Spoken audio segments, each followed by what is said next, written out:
자, 오늘은 토라 포션 그 순서대로 하자고. 지난주에, 요번 주에 하는 타치리아, 그 다음에 메쪼라, 이거를 같이 병행을 했어요. 그래서 한 주가 브레이크가 생기는데, 특별 세미나 다니엘의 70일에와 한일에 대해서 한번 나눠보려고 해요. 정말 이 다니엘의 70일에와 한일의 이 부분을 알게 해주신 게 너무 감사한 것 같아요. 너무 감사한 거. 이걸 한 5년째 되는데, 5년째 다듬는 중인데, 그래요. 하나님께서 마지막 이 말씀 가운데 사용하실 무기가 될 것으로 저는 확신합니다, 여러분. 확신하는데, 먼저 성경 다니엘서 9장 한번 펴놓고, 이제 우리가 말씀을 나누도록 합니다. 이게 얼마나 중요한지, 다니엘서 9장. 다니엘이 70년의 포로 생활, 이 비밀을 에레미야서를 읽고 깨달은 바, 그래요. 그래서 말씀에 기록된 대로 우리를 포로에서 해방시켜 주세요 하고 탄원하는 장면입니다, 여러분. 탄원한 장면인데, 너는 내게 부르짖으라, 그리하면 내가 네게 모든 비밀을 알려주겠고 하는 그런 부분들이 있죠. 부르짖는 자는 이제 그 비밀을 깨닫게 되는데, 70년 만에 포로에서 귀환한다는 그것도 깨달음과 동시에 보너스를 주신 게 있어요. 그게 이제 다니엘서 9장 23절, 22절부터 읽어볼까요? 네게 가르치며 시작. 네게 가르치며 네게 말해 이르되 다니엘아, 내가 이제 네게 지혜와 총명을 주려고 왔네요. 곧 내가 기도를 시작할 즈음에 명령이 내렸으므로 이제 내게 알리러 왔느니라.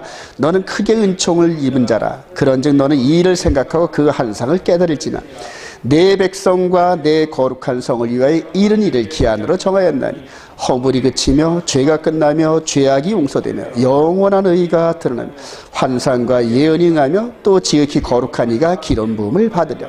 그러면 너는 깨달아 알지니라. 예루살렘을 중건하라는 영이 날 때부터 기름 부음을 받은 자 곧 왕이 일어나기까지 7이래와 62이래가 지날 것이요 곤란한 동안에 성이 중건되어 광장과 거리가 세워질 것이며 62이래 후에 기름 부음을 받은 자가 끊어져 없어질 것이며 장차 하나님의 백성이 와서 그 성읍과 성소를 무너뜨려니와 그의 마지막은 홍수에 휩쓸릴 같은 것이며 또 끝까지 전쟁이 있으니 황폐할 것이 작정되었느니라.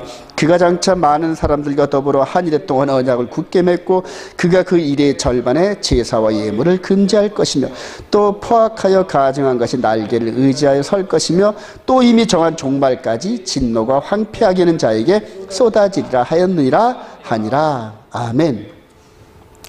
여러분, 제가 여태까지 예를 들어서 이걸 연구하기 전에, 이거를 접하기 전에 수많은 분들의 설교와 강의와 여러 가지 세미나를 들었는데, 이 다니엘서 9장 24절부터 27절까지 이 부분을 아주 정확하게 성경대로 풀어내고자 노력하는 사람도 없거니와 그냥 수박 겉핥기로 지나갔습니다. 근데 이게 너무너무 중요한 거예요. 너무너무 중요한 게 왜냐하면 이걸 중심으로 하나님께서 창세 때부터 다니엘이 이 말씀을 받은 주전 530년 이후 종말까지의 모든 계획을 이 안에 담아놨어요. 이 안에 담아놓고 다니엘에게 이 말씀을 전해주신 거예요. 다니엘이 이거를 직접 받기 이전에 에레미야를 통하여 70년이 되면 내가 너희들을 해방시켜주마 한 그 약속이, 그걸 깨닫고 기도하는 순간에 보너스로 얻었는데, 이후로 다니엘의 70일에와 한일에 이거를 중심으로 하나님께서 역사를 이끌어가고, 이게 역사의 시간 설계도입니다, 여러분. 시간 설계도고, 이걸 그대로 이 설계도에 맞춰서 우리 주님께서 응하게 하시려고 마태복음 보면은 응하게 하시려고 이제 전부 다 그런 말씀을 하시잖아요. 그 시간의 설계도가 바로 이 안에 들어있어요. 너무너무 중요한 거예요. 여러분들 오늘 이거를 아웃라인으로 깨달으면은 여기 70일의 이전에 있는 모든 사건들, 그러니까 아담 이후로 우리 주님이 오시기 이전의 모든 사건과 여러 가지 의미들이 바로 이 한일의 안에서 실제적으로 성취되는 이런 하나님의 그 구속의 경륜을 깨닫게 되면, 그래서 성경 전체 66권이 난해한 게 아니라 마치 책을 탁탁탁 꽂아가지고 그대로 순서대로 쫙 나열한 것처럼, 그리고 이제 이런 흐름을 누가 깨달았냐면 바울 사도가 깨달았어요. 바울 사도가 깨달으면서 요 69일의 이전에 아담 이후로 우리 주님이 오시기 이전에 있는 여러 모양과 여러 사건들이 말세를 만난 우리들의 거울 같은 역할을 한다, 이렇게 해서 성경을 보는 눈을 열었단 말이에요. 그러니까 저도 5년, 6년 전부터 마지막 때 종말론에 대한 이 숙제를 해결하려고 노력하다가 이거를 어느 순간에 번개처럼 깨닫게 하죠. 그리고 그 이후로 이 흐름에 따라서 모든 설교 페이스와 토라 포션 페이스를 맞춰서 이 패턴대로 하다 보니까 5년 동안 토라 포션을 하는데 한 번도 이 시간의 설계도대로 한 데서 충돌이 일어나는 걸 보지를 못했어요. 네. 성령께서 강력하게 역사할 줄로 믿습니다. 오늘 아침에도 이제 기도를 하면서 요즘에 어르신들이 이 돌아가신 분들이 무지 많잖아요, 여러분. 예, 요즘처럼 급격하게 요즘의 뉴스에 화장장, 그 다음에 이런 병원의 영안실이 모자란다, 이런 뉴스가 없었잖아요, 그동안. 예. 근데 요즘에 엄청난 거예요. 근데 그분들을 이제 이해를 하겠는 게, 작년에 백신 2번 맞고 거의 몸무게 10kg 이상 줄면서 죽음의 그림자가 저를 둘러쌌을 때 저는 새봄에 요 탄천에 있는 개나리꽃을 못 볼 줄 알았어요. 그래서 집사람하고 탄천을 걸으면서 겨울에 가끔가다 한 번씩 걸으면서 유언 비슷하게 손을 잡고 마치 지난 40년 동안 아내한테 잘못한 이런 것들을 사과하는 마음으로 이렇게 고백하게 하고, 내년에 내가 또다시 우리 집사람하고 이 탄천의 벚꽃 구경을 할 수 있을까 하는 그런 마음. 네. 그리고 여기서 기도할 때마다 히스기야가 나이 35에 하나님, 지금 젊은 나이에 아들이 없는데 후임자도 없는데 이렇게 제 생명을 데려가면 어떡하십니까 하면서 눈물을 흘리며 기도했던 그 기도가 이해가 되기 시작해요. 네. 작년에 몸무게가 10kg 줄면서 밤에 혼자 나서 기도를 할 때, 하나님 이렇게 저를 데려가시면 이렇게 주신 말씀들이 정말 사장이 될 텐데, 이렇게 사장이 될 텐데, 아니 이렇게 꽃도 피어보기 전에 이렇게 말씀을 주시고 그런데 이렇게 데려가시면 말이 안 되지 않습니까? 이런 식으로 얼마나 하나님 앞에 기도했는지 몰라요. 근데 오늘 아침에 다시 기도하는데 몸에서 다시 봄의 그 생기를 느끼는 거예요. 할렐루야. 목소리가 달라졌죠, 지난주보다. 예. 성령의 기름 부음이 없이는 안 된다는 걸 알았어요. 그리고 성령의 기름 부으심은 상한 심령 위에 새벽 이슬같이 내리는 촉촉함이더라고요. 할렐루야. 그래요. 그래서 이런 걸 깨달으면서 하나님 저에게 주신 이 메시지를 가지고 강력하게 마지막 엘리야가 850대 1의 싸움을 싸웠던 것처럼 그렇게 사용해 주옵소서 하고 기도했더니, 아까 찬양을 하는데 눈물이 글썽글썽 그래요. 성령께서 응답을 하실 때 꼭 이런 감동이 오시죠. 지난 한 2, 3년 동안 이렇게 성령이 주시는 그런 감동의 이런 그 눈물이 참 메말랐었는데, 이제 하나님께서 은혜를 주셔요. 그래서 오늘 특별하게 이거를 가지고 여러분들뿐만 아니라 오늘 이제 동영상으로 앞으로 볼 분들에게 이제 강의를 한번 하려고 해요. 그래요. 자, 지금 이 다니엘이 주전 530년쯤, 즉 포로가 된 지 한 70년 만에, 그러니까 다니엘이 20대 전후로 잡혀와가지고 나이가 90세쯤 됐을 때 이 메시지를 받았어요. 이 메시지를 받으면서 이때 상황은 파괴된 지 70년이 지나서 예루살렘과 예루살렘 성전이 집이 무너진 지 70년이 지난 그런 모습이니까, 이런 것들을 우리가 소위 말해서 뭐라 그런다? 흉가 그러잖아요. 그러니까 일반 집도 무너진 지 70년 지나고 나면 아주 흉악하잖아요, 여러분. 흉가라, 귀신 나올 것 같다 그래가지고. 그러니까 예루살렘 그 번화했던 성전이, 솔로몬 성전의 그 위대함과 하나님이 임재의 상징이었던 이 예루살렘이, 여기가 완전히 쑥대밭이 돼가지고 70년 동안 이 다니엘이 이 예루살렘을 한 번도 가본 적이 없었을 거예요. 예. 그런데 이제 이것을 이런 배경하에 이 말씀을 주신 거란 말이에요.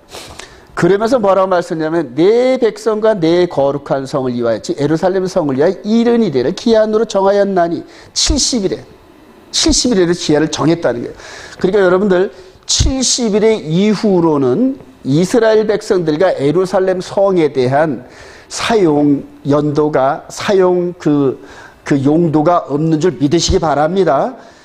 하나님께서 그렇게 말씀하셨어요. 그래서 우리가 맞을 숙제는 70일의 이 지점이 어디냐? 이거를 찾는 거예요. 예. 그러니까 70일을 찾으려면은 69일에 7일에 이런 것을 찾으면 되거든요. 자, 그래서 그렇게 70일 동안에 허물이 그치며 죄가 끝나며 죄악이 용서되며 영원한 의가 드러나며 환상과 예언이 응하며 그래요. 환상과 예언이 응한다는 이런 부분들 여러분 잘 음미하시기 바랍니다. 환상과 예언이 응하며 그래요. 자, 그러니까 우리 주님이 오셔서 사복음서에 그 마태복음을 이렇게 쭉 행진을 하시면서 어떤 것들을 행할 때마다 예언이 응하며 예언이 성취하며 이런 식으로 하잖아요. 그러니까 모든 예언과 환상이 응하는 요 시기가 70일의 이전이라는 얘기예요. 그러면 이사야 2장 같은데 보면은 천년왕국의 이런 여러 가지 뉘앙스, 어린아이가 독사의 굴에 손을 넣고 사자가 풀을 뜯으며 이런 식으로 그러니까 야구 강생의 그런 동물들이 함께 있는 이것을 뭐라고 말하냐면 천년왕국이라고 그러거든요. 천년왕국. 이사야 2장 시절이면 이제 바로 주전 한 760년 정도인데 요때인데 그러면 요렇게 된 예언과 비전이 70일의 안에서 어떻게 된다? 성취가 되는 거예요. 성취가 되는 거예요. 이해가 되시나요? 그러니까 말씀을 기준으로 그러니까 이런 구약의 이스라엘 백성들을 향한 비전과 환상과 좋은 모습을 주시던 그런 모든 말씀이 70일의 안에서 해결이 돼야 되는 거예요. 70일의 밖에서 벗어나면 말씀의 울타리를 벗어난 거란 말이에요. 예. 근데 지금 마지막 종말로는 70일의 울타리를 너무너무 많이 벗어나 그냥 말씀을 심상히 여기고 많이 넘어가더라고요. 이런 부분들을 하나하나 여러분들 말씀에 비대어서 그러니까 완전히 내 생각과 내 신학과 이런 것들은 포기하고 말씀에 의지하여 한 걸음 한 걸음 나가시기를 소망합니다. 자, 그리고 거룩한 이가 기름 부음을 받는데요. 자, 그러므로 너는 깨달아 알지라 예루살렘을 중건하라는 영이 날 때부터 그래. 예루살렘의 중건영 그래요. 이거를 이제 고레스가 했느냐 아니면 나중에 아닥사스다가 했느냐 이런 식으로 이제 분분한데 이런 것들은 중요하지 않아요. 뭐가 중요하냐면은 영이 날 때부터 기름 부음을 받은 자 곧 왕이 일어나가지 7이래와 62이래가 지날 것이요 그래요. 그러니까 왕 메시아가 나타날 때까지 69일에가 지난다 이 얘기란 말입니다. 예. 자, 그래서 그 중간에 여러분들 잘 알다시피 학계 성전이잖아요. 학계 성전. 그러니까 소수의 무리들이 돌아와 가지고 성전부터 먼저 지어요. 성전부터 짓고. 그리고 성전을 중심으로 제사가 진행되니까 포로로 잡혀갔던 자들이 돌아오기도 하고 또 그곳에서 성지순례식으로 절기 때마다 왔다가 가는 이제 이런 흐름이 있다 보니까 예루살렘 성이 어떻게 됩니까? 번성할 거 아니에요. 돈과 사람이 모이니까 그래요. 이런 식으로 해가지고 역사가 흘러갈 거다. 근데 이 역사는 중간에 바벨론의 역사, 그 다음에 페르시아의 역사, 다음에 그리스의 역사, 다음에 로마 제국의 역사가 흘러가면서 이스라엘 국가가 많이 힘들지만은 힘든 그런 가운데서도 성전이 서고 그 다음에 성전을 중심으로 예루살렘 성읍이 번성하고 그리고 다시 사람들이 모인다. 그러는 가운데 누가 태어난다? 메시아가 태어난다. 할렐루야. 그래요. 그래서 69일의 이전 한 30년 전에 베들레헴에서 예수 그리스도 메시아가 태어나는 이런 역사의 흐름이란 말입니다. 그러니까 여기에서 이제 이렇게 다니엘의 입장에서 봐야 돼요. 그래서 저건 미래에 대한 예언을 받는 거란 말이에요. 이렇게 현재 상태는 예루살렘 성이 흉과 같은 모습이지만은 그러나 이게 재건되고 사람들이 다시 모이고 예루살렘 성이 번성이 되고 그런 가운데 메시아가 나타날 것이다. 이렇게 예언을 받았단 말입니다. 할렐루야. 그리고 이제 그 메시지를 가지고 다듬어서 책을 엮고 이스라엘 백성들에 가르치기 시작한 겁니다.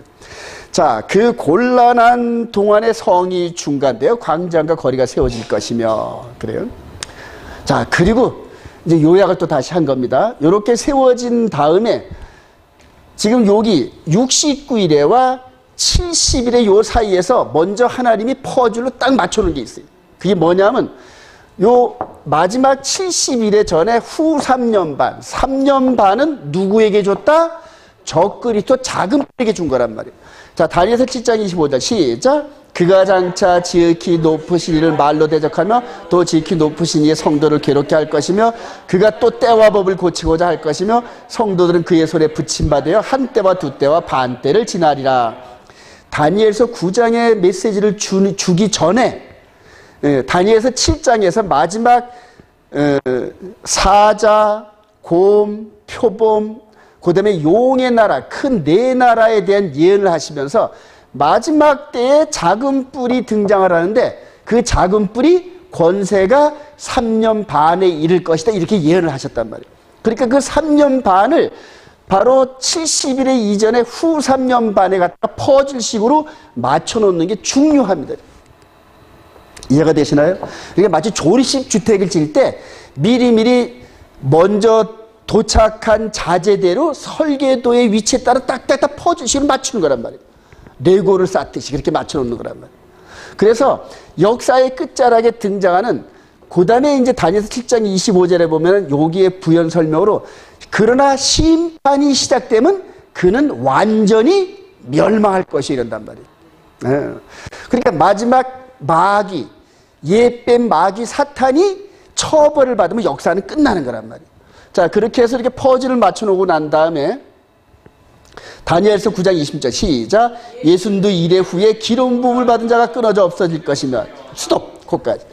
예순두 이래 후에 그러니까 69일의 이전에 태어나신 아기 예수가 몇 년이 지나서 30세쯤 돼가지고 30세쯤 돼서 공생애를 시작한단 말이에요. 그러니까 공생애 즉 기름 부음을 받고 메시아로서 활동을 시작할 그때가 카이로스 타임이란 말이에요. 그 이전에 30세가 되기 전까지는 세상에 우리들과 똑같은 모습으로 그냥 아버지를 섬기고 동생들을 섬겼던 그러한 보통 사람들이었어요. 보통 사람들 중에 한 사람이었단 말이에요. 예수님께서. 그런데 같은 동네에 6개월 먼저 태어난 침례 요한에게 침례를 받고 물속에서 나오는 순간에 하늘부터 뭐가 내렸다?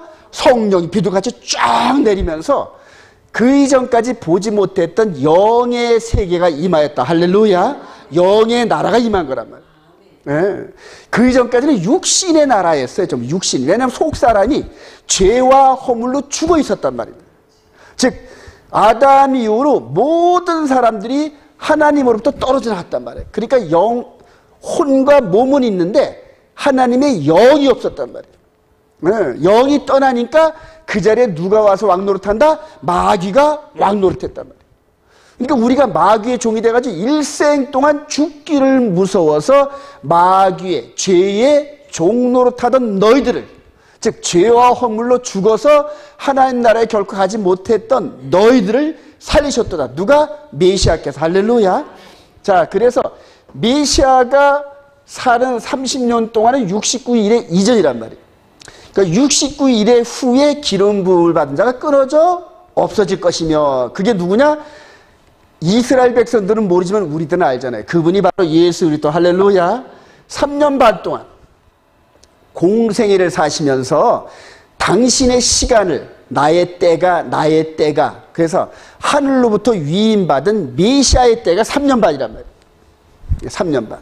즉 시간을 거슬러서 아담과 하와 때 범죄한 그 현장에서 잡혀와가지고 심판을 받을 때 여자의 후손은 발 뒤꿈치 상하는 사건을 당할 것이고, 그 다음에 너 예뱀 너 마귀는 머리통을 깨트려버리는 거예요. 이게 두 사건이 한꺼번에 이루어져요. 근데 발 뒤꿈치 상하는 사건이 우리가 알고 보니까 십자가 사건이었단 말이에요. 그러니까 십자가 사건을 먼저 성취했으니까 그 다음에는 누가 죽어야 된다? 뱀의 머리가 깨지는, 그러니까 완전히 죽는 사건이 요 69일에와 70일의 사이에서 벌어진다. 이해가 되시나요? 이제 이거를 볼 수 있는 눈이 열려야 돼요.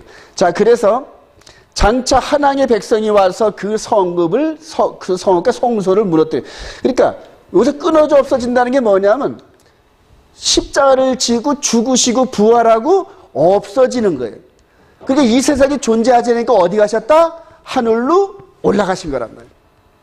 하늘로 올라가시니까 여기서 볼 때는 62일 후에 기름 부음 받은 자가 끊어져 없어질 것이며, 이게 바로 십자가에 죽으시고 부활하고 40일 동안 있으시다가 하늘로 올라가신 사건을 다니엘을 통해 말씀하신 거예요. 이해가 되시나요? 이제 이런 것들을 그림으로 풀면 너무너무 쉬운 거예요. 너무너무 쉬운 거예요. 자, 그럼 그 다음에 또 어떻게 되느냐? 장차, 여기서 볼 때 장차예요. 다니엘이 볼 때 장차 메시아가 끊어져 없어지고 난 다음에 그 후에 예루살렘 성읍과 성전이 그 시대의 그 어떤 왕에 의해서 무너질 것이며 이렇게 예언한 거란 말이에요. 이제 그거를 이제 어떻게 찾냐 하면은 바로 69일에와 한 일을 좀 넓혀봤어요. 이렇게 넓혀봤어요.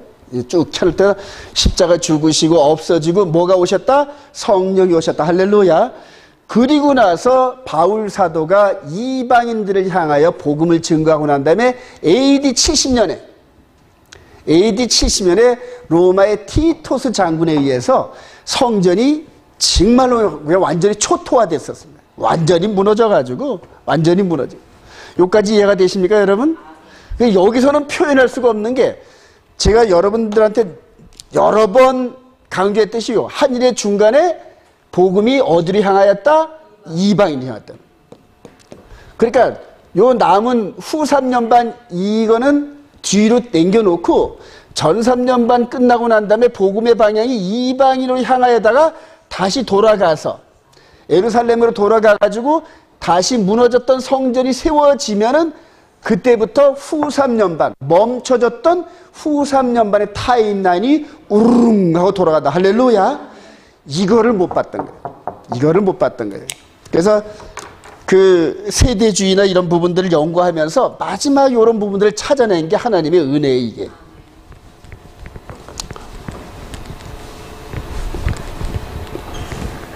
자, 그렇게 해서 또 나가보겠습니다. 그러고 난 다음에 요 AD 70년 성전이 무너지고 나니까 여기에서 맨 처음에 이렇게 무너진 지 70년 된 것처럼 무너진 지 70년이 되니까는 황폐해졌잖아요, 예루살렘이.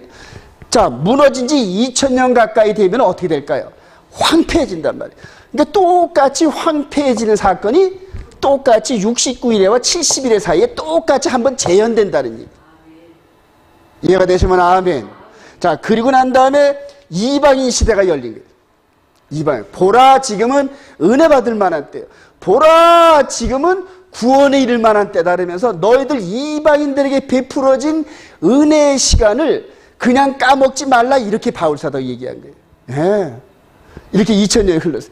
그러면 반대로 이방인 시대는 성령이 역사함으로 충만한 시대를 이루어졌는데 반대로 예루살렘 성읍은 어떻게 된다? 황폐해집니다. 그게 바로 이 얘기예요. 그의 마지막은 시작. 그의 마지막은 홍수에 휩쓸릴 것 같으며 또 끝까지 전쟁이 있으니 황폐할 것이 장정되니라. 여기서 여러분들 한번 퍼즐을 풀어보세요. 여기서 그의 마지막은 할 때 이게 메시아일까요? 아니면 티토스 장군일까요? 아니면 예루살렘 성읍일까요, 여러분? 예루살렘 성읍이란 말이에요. 예루살렘 성읍이래요. 예루살렘 성읍의 마지막은 홍수에 휩쓸릴까? 이게 이 로마군이 와가지고 완전히 예루살렘을 초토화시키고 그때 유대인들이 한 100만 명 죽었다 그러더라고요. 100만 명 정도. 요세푸스의 그 전쟁사를 읽어보면은 하여튼 얼마나 일을 갈았는지 로마의 군인들이 느부갓네살 때도 수없이 많은 사람들이 성 안에 갇혀서 굶어 죽었고 똑같은 일이 로마 제국에서 똑같은 일이 벌어졌다는 거예요. 근데 그의 마지막은 즉 예루살렘 성읍의 마지막은 홍수에 휩쓸려가는 것처럼 아주 싹쓸이 할 거란 얘기예요. 이거 완전히 다 무너진다는 얘기죠. 완전히 다 무너지고. 그리고 또 끝까지 전쟁이 있으리니 예루살렘 성읍에 전쟁이 있단 말이에요. 그 후로 이 지중해를 중심으로 해서 패권 국가들이 바뀔 때마다 이 예루살렘은 주인이 바뀐다. 여러분. 주인이 계속 바뀌어요. 이슬람이 세력을 이렇게 펼칠 때는 이슬람권이 예루살렘을 장악하고 있었고, 그 다음에 십자군 전쟁 때는 로마 교황과 기독교 세력들이 예루살렘을 중심으로 탈환 작전이 있었고, 그래서 이 기독교 2000년의 역사는 가만히 있는 예루살렘을 점령하려고 그냥 엄청난 전쟁 세력들이 일어난 거예요. 예. 이해가 되시나요, 여러분? 그래서 그의 마지막은 홍수에 휩쓸릴 것 같으면 끝까지 전쟁이 있으리니 황폐할 것이 작정되었느니라. 다시 한번 여기서 다니엘의 입장에서 여러분들 보시기 바랍니다. 이 모든 예언이 종말에 대한 이것까지 전부 다 예언을 할 때 자세히 예언할까요? 아니면 큰 흐름의 대상으로 말씀을 하실까요? 큰 흐름으로 대상으로 말씀하신 거란 말이에요. 그리고 이후로 디테일한 거는 이후로 역사가 전개될 때 또 계속되는 거예요. 부연 설명은.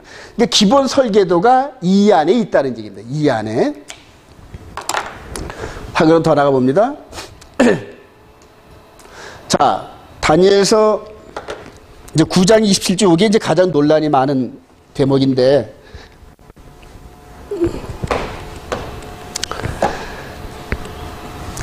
다니엘서 9장 27절 시작. 그가 장차 많은 사람들과 더불어 한 일해 동안의 언약을 굳게 맺고 그가 그 일의 절반의 제사와 예물을 금지할 것이며 또 포악하여 가증한 것이 날개를 의지하여 설 것이며 또 이미 정한 종말까지 진노가 황폐하는 자에게 쏟아지려 하였느니라. 그래서 그가가 누구인가를 규명하는 게 너무너무 중요합니다. 자, 그가 한 일해 동안의 언약을 굳게 맺는데요.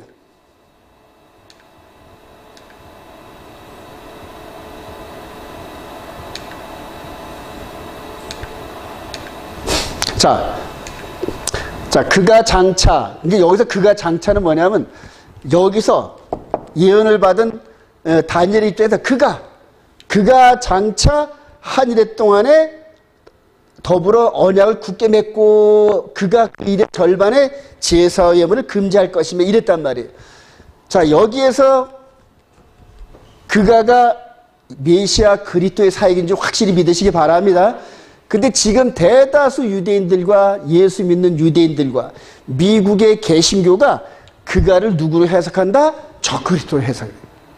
예, 그래서 지금 종말론이 뒤집힌 거죠. 종말론이. 그리고 마지막에 예루살렘을 중심으로 전 세계 기독교계가 바로 이런 잘못된 해석에 의해서 성경을 잘못 해석해서 너희들이 성경을 오해하였도다. 그리고 잘못 진단한 성경에 의해서 행동을 하다 보니까 잘못된 처방이 나온단 말이에요. 그래서 제가 지금 이 과정을 보면서 마지막 종말론에 대한 이 부분이 전부 다 엉터리였다란 말이에요. 엉터리. 그래요. 이게 무슨 얘기냐니까 그가 장차 한 일해 동안 69일에와 70일에 여기 한 일이잖아요, 여러분. 그러면 이게 숫자로만 7년이 아니라 요 사이에 뭐가 끼어 있다? 이방인의 2000년 시대가 끼어 있는 한 일이란 말이에요. 이해가 되시나요? 그래요. 그리고 요 7년 안에 숨어 있는 이방인 시대를 읽어내는 눈이 없으면은 이거를 해석을 못 해요. 근데 이렇게 해석하고 그림으로 그려보니까 너무 쉬운데 이거를 지금 세대주의 관점에 있는 종말론 목사들이나 무천년 관점에 있는 분들이 이해를 못하고 자기들 나름대로 이렇게 이걸 해석을 했단 말이죠. 예.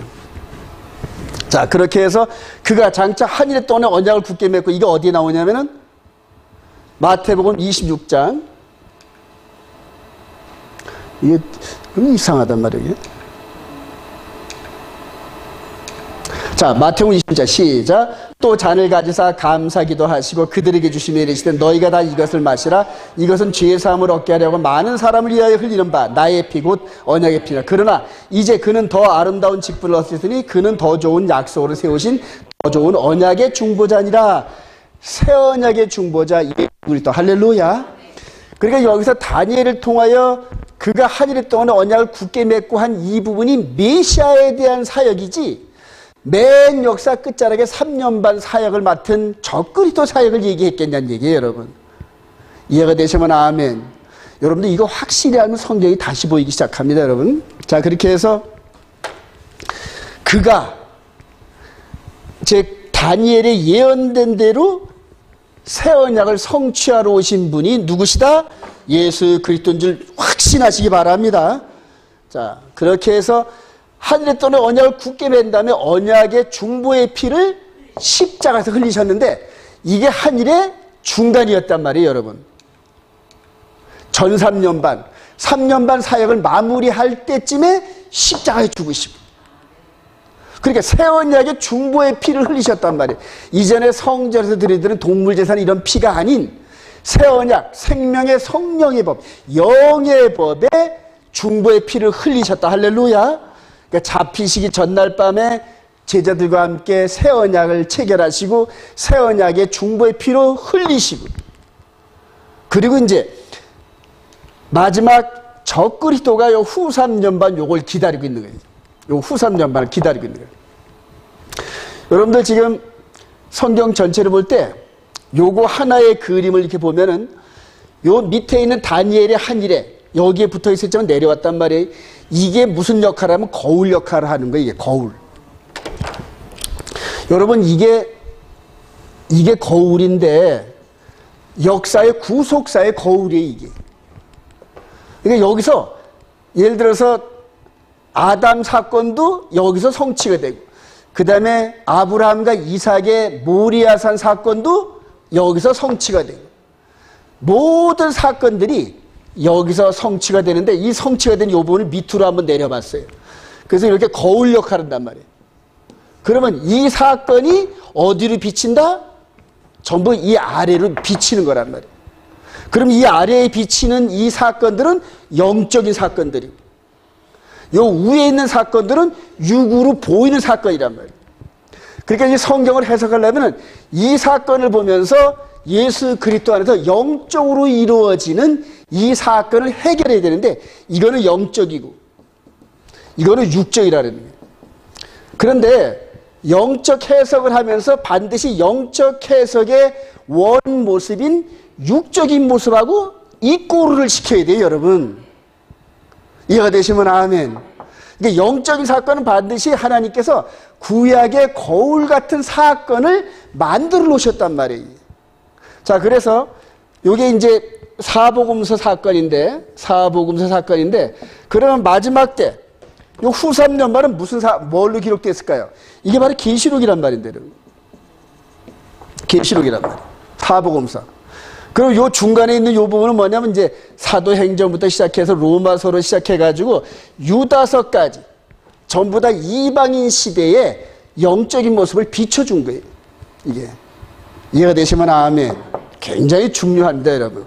이렇게 해서 요 그림만 여러분들 이렇게 마음에 두고 성경을 읽어보면서 영적으로 해석하고 싶으신 것들은 반드시 뭘 찾아야 된다? 구약의 원 사건들을 찾으시기 바랍니다.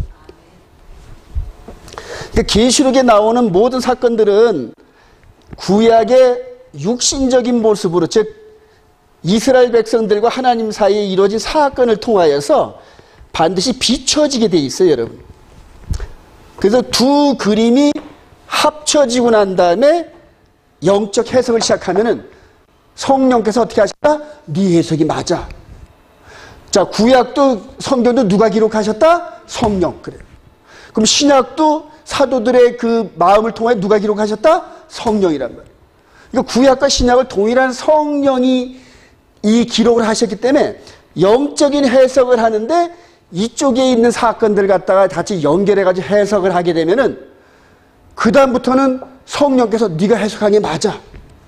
예를 들어 오늘 다니엘이 70년의 비밀을 깨닫고 기도하니까 응답을 주시면서 가브리엘 천사로 하여금 미래에 대한 보너스가 주셨단 말이에요. 마찬가지로 이 시대에 저와 여러분들이 계시록 시대에 살고 이 계시록 입구에 들어와 있는 저와 여러분들이 지금 어디쯤 와 있냐면 이방인 시대 끝자락에 와 있어요. 지금 이방인 시대 끝자락에 여기서처럼 다니엘처럼 기도한단 말이에요.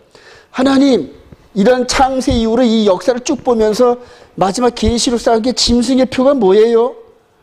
666 사건이 뭐예요? 14만 4천이 뭐예요? 아마겟돈 전쟁이 뭐예요? 곡과 마곡의 전쟁이 뭐예요? 천년왕국이 뭐예요? 이런 식으로 계속 하나님 앞에 질문을 해보라는 거예요. 하나님, 이걸 잘 모르겠는데 이거를 어떻게 해석을 해야 될까요? 그때 성령께서 음성을 주실까요? 아니면은 성령께서 기록하신 성경으로 인도하실까요? 성경으로 인도하시는 걸 믿으시기 바랍니다. 그래서 성경을 계속 갖고 자꾸 질문해요. 성경을 가지고 계속 질문해요. 그럼 계시록에 있는 퍼즐들이 그대로 맞춰져 갑니다. 맞춰져 갑니다. 이제 여기서 진짜 중요한 게 나옵니다. 자, 6월절 5일전 나귀 타고 예루살렘 성으로 입성하시는 예수 그리스도. 요한복음 10장 12절 시작. 그 이튿날에는 명절에 온 무리가 예루살렘으로 오신다는 걸 듣고 종려나무 가지를 가지러 마주 외치되 호산나 찬송하리다 주의 이름으로 오시는 이 곧 이스라엘의 왕이시야 하더라. 예수는 한 어린 나귀를 보고 타시니 이는 기록된 바 시온에 따라 두려워하지 말라. 보라, 너의 왕이 나귀 새끼를 타고 오시다가 같더라. 제자들은 처음에 이를 깨닫지 못하였다. 예수께서 영광을 얻으신 후에 이것이 예수에 대하여 기록된 것인가 사람들이 예수께 대하여. 여러분들 6월절 5일 전에 예루살렘 성에 나귀를 타고 입성하셨어요. 여러분, 이 사건이 제자들도 이거 맨 처음에 몰랐대요. 여기서 지금 제자들이 12제자들이 신이 난 거예요. 신이 나서 막 예수님을 모시가는데 이제는 예수님을 따르는 수많은 무리를 통하여 로마 너들 끝났어. 그 다음에 성전에서 장사하던 바리새인들 너들 끝났어. 사두개인 너들 끝났어. 베드로는 국방부 장관, 야고보는 내무부 장관, 요한은 재무부 장관, 가룟 유다가 재무부 장관, 이런 식으로 한 자리 꽤 찰 것으로 믿고 들어오고 있는데 이 사건이 제자들은 처음에 이 일을 깨닫지 못하였다가 나중에서야 우리 주님이 십자가를 지고 나서 부활하시고 엠마오로 가는 두 제자와 함께 이런 일들이, 즉 모세와 시편과 선지서에 기록된 이런 일들이, 나에 대한 이런 일들이 성취되어야 된다는 걸 너희들 알지 못하겠느냐? 그리고 나서 성령의 인도함 따라 고민하다 보니까 영적으로 예수 그리스도 안에 있는 영적인 사건과 이전에 기록된 사건들이 어떻게 된다? 두 개가 매칭이 되기 시작합니다. 그러면 요 나귀 타고 입성하는 사건이 구약에 있었을까요? 없었을까요? 있단 말입니다, 여러분. 그걸 찾아내는 거란 말이에요. 1000년 전에 요걸 이제 중간에 스가랴 선지자가 요 사건이 있기 전에 한 400년 전쯤에 이거를 봤단 말이에요. 그러니까 너의 메시아 내 왕이 나귀 타고 입성한다 하고 소리 질렀어요. 스가랴 선지자가. 예. 자, 그럴 때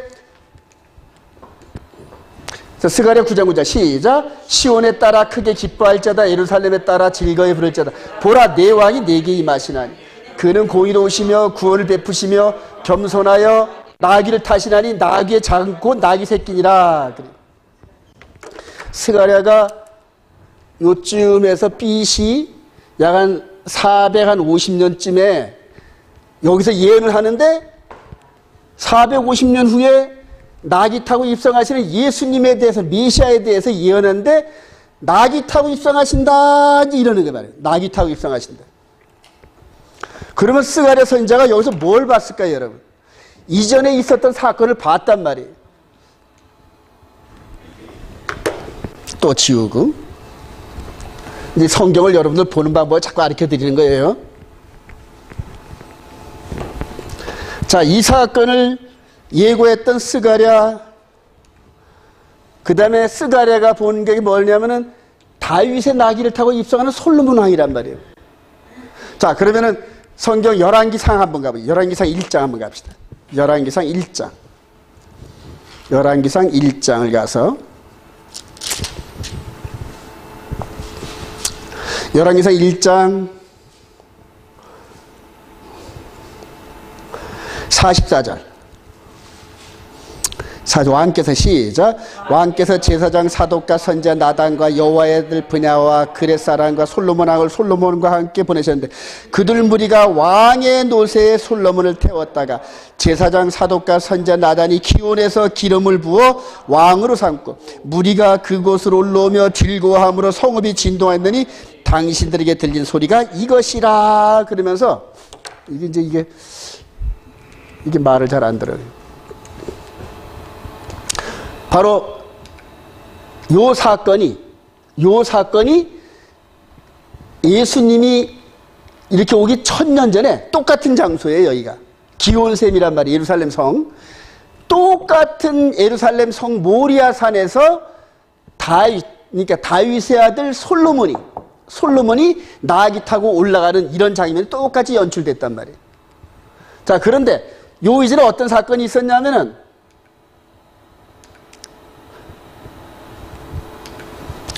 요 자칭 왕 아도니아가 다윗의 맏아들, 그때 이제 압살롬도 죽고 암논도 죽고 그래가지고 이제는 아도니아가 마시가 됐어요. 아도니아가. 그러니까 아도니아가 이제는 다음에 요때는 이제 다윗 왕이 70이 다 돼가지고 노인네가 돼가지고 힘이 없어서 곧 죽을 때란 말이에요. 그러면 그 다음 대권은 당연히 누구한테 있는 거예요?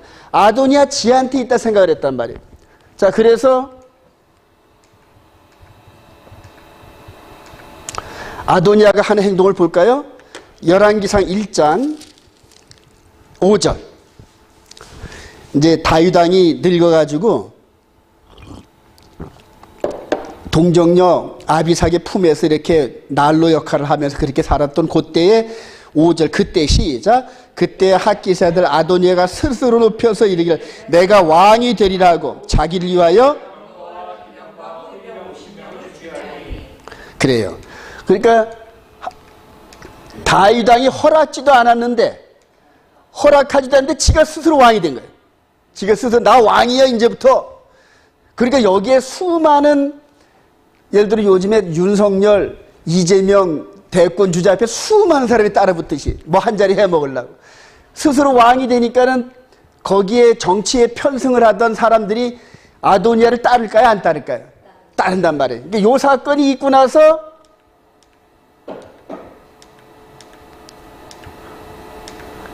바로 이게 스스로 왕이 됐다는 소리를 다윗이 듣고 다윗이 자기 전용 나귀를 솔로몬에게 내주고 그리고 나서 백성들한테 내 생각, 즉 다윗 왕 나의 생각은 다음 대권 주자는 누구다? 솔로몬이야. 이렇게 지명을 했단 말이에요. 그러니까 그 다음에 아도니아가 어떻게 죽나 볼까요? 아도니아가 이제 그 후로 실각이 돼가지고 용서를 받고 숨어 지내다가 열왕기상 2장. 여러분들 이거 아주 중요합니다. 여러분들 성경을 보는 눈을 여러분 열어드린 겁니다. 자, 열왕기상 2장 한참 이제 솔로몬 왕이 집권을 하고 막 주위에 정기 개편을 하면서 자기 실권을 강화하고 있는 그 동안에 한참 지나고 난 다음에 아도니아가 싹 부상을 합니다. 자, 이제 열왕기상 2장 15절. 아도니아가 나타나서 그가 이르되 시작. 그가 이르되 당신도 아시는 바이거니와 이 왕위는 내 것이었고 온 이스라엘은 그 왕권이 돌아가 내 아우가 되면 여호와께로 말미암니다. 그 다음에 17절. 그가 이르되 청하건대 솔로몬 왕에게 말씀하여 그가 수냄 여자 아비삭을 내게 주어 아내를 삼게 하소서 왕이 당신의 청을 거절하지는 아니하리로다. 그러면서 자, 그렇게 했을 때 솔로몬 왕이 왕권을 전부 회복하고 난 다음에 그걸 깨닫고 아도니아를 어떻게 됐다? 죽였단 말이에요. 자, 아도니아를 죽였는데 2장 25절 시작. 여호와의 아들 브냐를 보내매 그가 아도니아를 쳐서 죽였더라. 그래요. 여러분들 열왕기상 1장에 다윗 왕 후계자를 구할 때 있었던 이 사건이 하늘에서 있었던 일들을 이스라엘 왕정사에 보여주신 거예요, 여러분. 자, 자칭왕 아도니아를 실각하는데 결정적인 역할을 한 게 뭐다? 노새를 타고 입성하는 솔로몬 왕이란 말이에요. 이해가 되시면 아멘. 자, 그리고 나서 바로 아도니아가 죽임을 당하는. 그리고 이 사건 1000년 후에 우리 주님께서 지금 나귀 타고 입성을 하시죠? 그 이전에 왕은 누구였다는 얘기예요? 자칭왕 마귀. 여러분 이사야 14장에 보면은 마귀 루시퍼에 대한 정체가 스스로 왕이 됐어요. 스스로 왕이. 네. 스스로 왕이 됐단 말이에요. 그런데 그 이 세상 왕을 하나님께서 인정을 안 하고 다음 왕은 누구다? 예수다 하고 인정을 했는데 똑같이 다윗 왕이 했던 것처럼 똑같이 노새를 타고 입성하는 두 그림이 매칭이 되잖아요, 여러분. 이해가 되시나요? 자, 그렇게 해서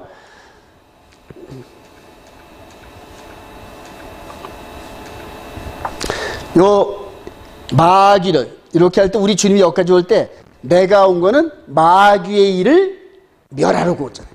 멸하려고 오잖아요. 자, 그래서 우리 주님이 등장했을 때 마귀가 예수님을 시험하려고 똥것이 탔죠. 예. 그러니까 어떻게든지 무너뜨리려고 이 마귀가. 자, 그 다음에 우리 주님께서 나귀를 타고 들어온 요 부분 속에서 이후로 이루어질 일이 뭔가요? 아도니아가 처형되듯이 마지막 마귀가 처형된다. 이해하시나요? 근데 그동안에 솔로몬 왕이 왕권을 강화하는 기간이 필요하듯이 예수 그리스도로 말미암는 메시아 왕국이 이제는 확장돼야 돼. 확장돼야 돼. 자, 그래서 요한복음 10장 32절 시작. 이제 이 세상에 대한 심판이 됐으니 이 세상의 임금이 쫓겨나리라. 내가 땅에서 들리면 모든 사람을 내게로 이끌겠노라 하시니 이렇게 말씀하시면 자기가 어떤 죽음으로 죽일 걸 보시면 나귀 타고 입성하고 난 다음에 조금 이따 제자들에게 말할 때 이 세상 왕이 쫓겨나리라. 여기서도 솔로몬 왕이 나귀를 타고 올라가면서 한 말이 뭘까요? 아도니아 그리고 그 무리들이 쫓겨나리라.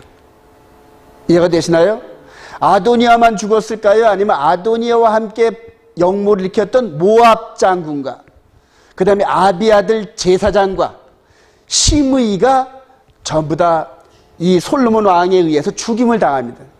자, 계시록 20장에 옛뱀 마귀 사탄이 붙잡히니까 짐승과 거짓 선자도 불못에 처해지잖아요. 이해가 되시나요? 그러니까 이런 계시록의 이런 모든 사건들을 이렇게 역사 속에서 미리 보여주셨단 말이에요. 그러니까 이런 역사를 찾으면서 계시록을 자꾸 퍼주는 마치. 그래서 우리 주님이 십자가 죽으심과 부활을 통하여 사망 권세를 이기시고, 즉 이제까지 왕 노릇한 사망 권세를 이기시고 왕이 되셨다. 할렐루야. 그래요. 이게 영적 흐름이란 말이에요. 영적 흐름. 그리고 나머지는 뭘까요? 마귀가 불못에 던져지는 게 계시록 20장에 나오잖아요, 여러분. 근데 그게 언제 안에 이루어진다? 70일 안에서 이루어지는 거예요, 여러분. 70일 안에서. 이게 너무너무 중요해요. 70일. 이게 전 3년반 우리 주님이 사용하셨고 후 3년반은 마귀 타임라인이란 말이에요. 그래서 마귀가 멸하면은 예루살렘 성과 그 다음에 이스라엘 백성들이 연한이 끝난다, 안 끝난다? 끝나는 거란 말이에요. 그래서 지금 가장 큰 논란이 된 게 뭐냐면 이스라엘 백성들이 성경을 해석하는데 요 70일에 우리 메시아가 재림을 하면은 자기들과 함께 천년왕국을 이루고 천년왕국을 이룬다니 이게 저들의 해석이고 수많은 사람들이 이걸 따라간단 말이에요. 근데 성경에 의하면 70일의 이후로는 예루살렘 성과 그 다음에 이스라엘 백성들의 그 연한이 없어진다. 소용이 없어진다. 연한이 끝난다. 믿으시기 바랍니다. 이거를 확신하고 나면은 그 다음부터 성경 해석이 달라져요, 여러분.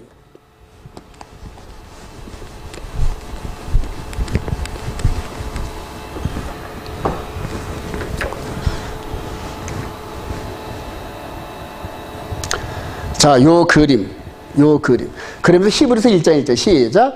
옛적의 선자들을 통해 여러 부분과 여러 모양으로 우리 조상들에게 말씀하신 하나님, 이 모든 날 마지막에는 아들을 통해 우리에게 말씀하여 이 아들을 만유의 상속자로서 또 그로 말미암아 모든 세계를 지으셨네라 하면서 바로 히브리서 기자가 깨달은 거야. 아, 69일에 이전에 있던 모든 사건들은 바로 한 일의 가운데서 이루어지고 이 역할, 거울 같은 이런 비춤을 통하여 깨닫는다. 이렇게 얘기하는 거란 말이에요. 이제 앞으로 모든 성경은 요 마지막 한 일의 예수 그리스도의 사역과 이전에 이런 거울처럼 보여준 사건들, 두 사건들을 퍼즐로 맞춰보는 거예요. 그렇게 맞춰보면서 영원 구원의 길, 즉 눈으로 안 보이는 영원 구원의 길을 그대로 가는 거예요. 그대로 가는 거예요. 근데 그 길이 육신으로는 핍박을 받고 죽임을 당하는 길이더란 말이에요. 그게 12사도가 영원 구원의 길을 봤다. 할렐루야.